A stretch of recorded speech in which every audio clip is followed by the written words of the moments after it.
Welcome back here today on the beautiful campus of Florida Panhandle Technical College. Another in our series of what's going on in the community. Today we have the fortune of having Jeff Massey, currently the administrator for the County of Washington in which we live today. But when we come back, we're going to talk to Jeff about just that, Washington County, Florida. There's lots going on, having just recovered from Hurricane Michael almost 2 years ago, going into this new year with the coronavirus. Folks here have been challenged. They have been faced lots of hardships. But if there's one thing that we know, this is a loving, giving community. Everybody joins hands and gets through it together. When we come back, we're going to talk to Jeff about this and a whole lot more about Washington County, Florida, and we'll be right back.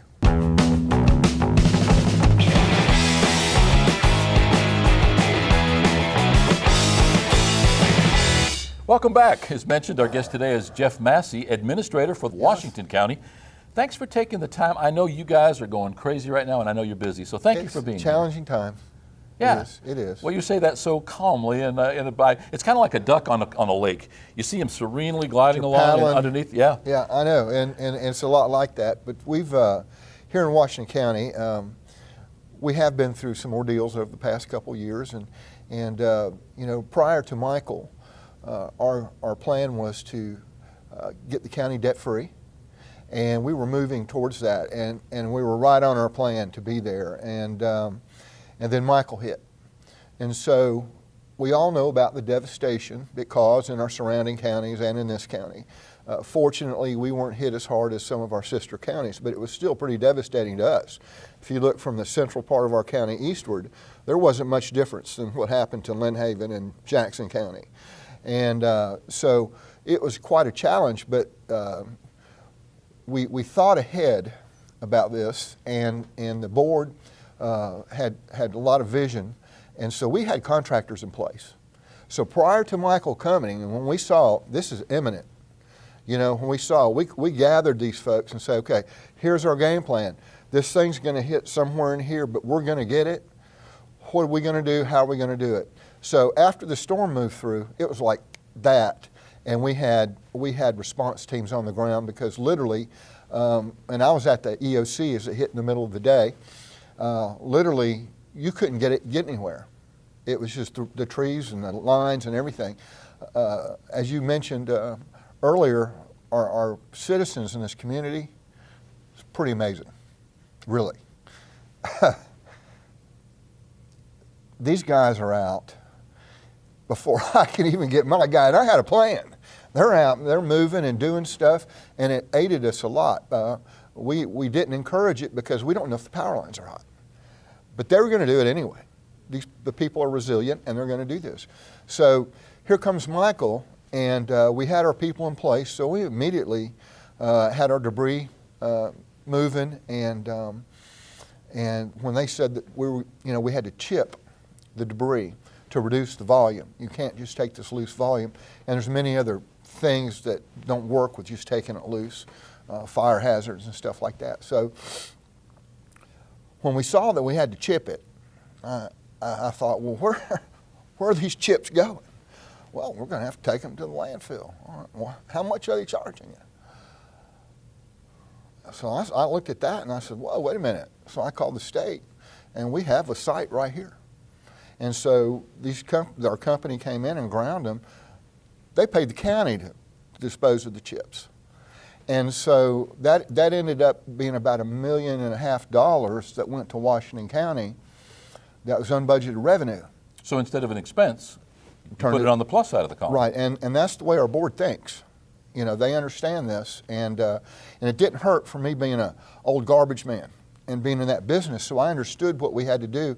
And we have that capability in the future as well, if we get hit again.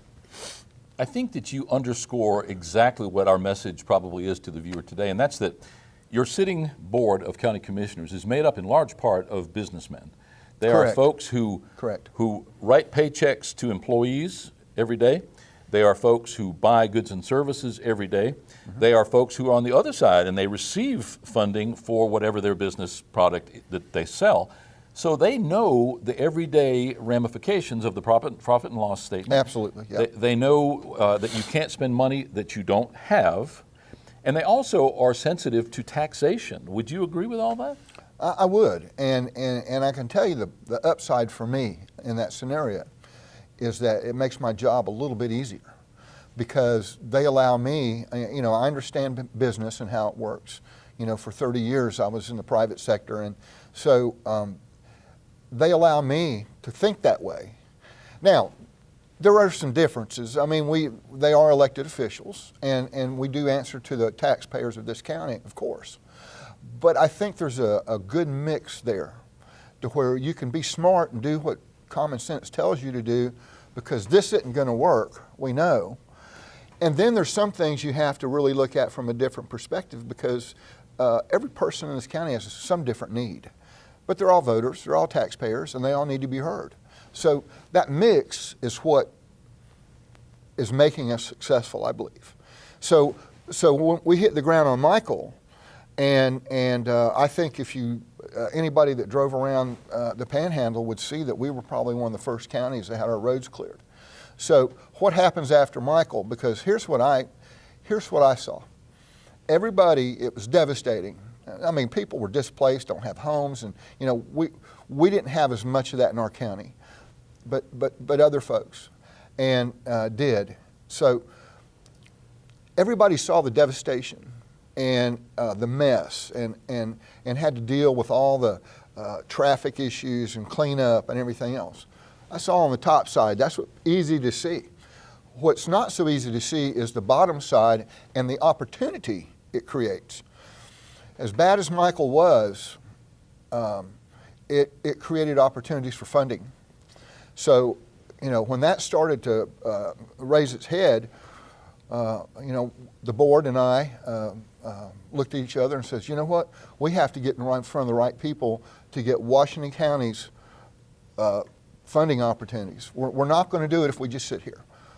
I went over to Mississippi and met with some folks from their state after Katrina. I went this past year, but they're still dealing with Katrina over there in Mississippi. And what most people don't understand is that New Orleans got all that press, but Katrina started at their coast and went all the way up through the state as a hurricane. So we went over there and learned from them. And the one thing they told me that stuck with me was that, listen, you've got to go out and get this funding. They're not going to bring it to you. They're not going to help you unless you go get it. And if you're not sitting in that chair, somebody else will be, and they will get the funding. So we looked at this thing and said, we have to go. Now, we go to the state a lot, and we have a great relationship with our representative and our senators and the governor's office, the Department of Economic Opportunity. We're good friends now. We've been over there enough. We know each other. Same with the Department of Emergency Management, with Director Moskowitz over there. So we have a presence, and we know how to go there and work. But where it really helped us is when we went to Washington, D.C. And I know there were people skeptical about that trip. And before we went, I called around some folks that in other counties do this. And I said, what's the benefit? They said, it's huge. And I said, well, explain it. And the first time, Paul, when I got here almost 3 years ago, we had a flood event in 2014 in the county. And, I've been living here full-time for the past 23 years or so. My family's owned property here since '59. And so I was familiar with the flood. Well, we were still owed $2.8 million of reimbursement money from FEMA from 2014. And I'm going, well, what's up with this? So we started looking at it and chasing that. And when we went to D.C. the first time, we came back without having any of that money yet. We came back, and now we've received over $1 million of that, and the other portion of it is on its way. So that's huge money to us. That's money that we spent in 2014 to get reimbursed for. We're not a bank, and we're ad valorem county, and our board has done a great job, and they've dropped ad valorem since I've been here, I think, every year. And so that's huge money to us. We can apply that money to debt. We can do all kinds of things. And I want to talk about that debt. I want to talk about the fact that a relatively low percentage of people in Washington County even pay ad valorem taxes because they don't own their own home. I'd like to talk about all that and more. Would you stick around for the next segment? Sure, yeah. We're here today with Jeff Massey, Administrator of Washington County, Florida.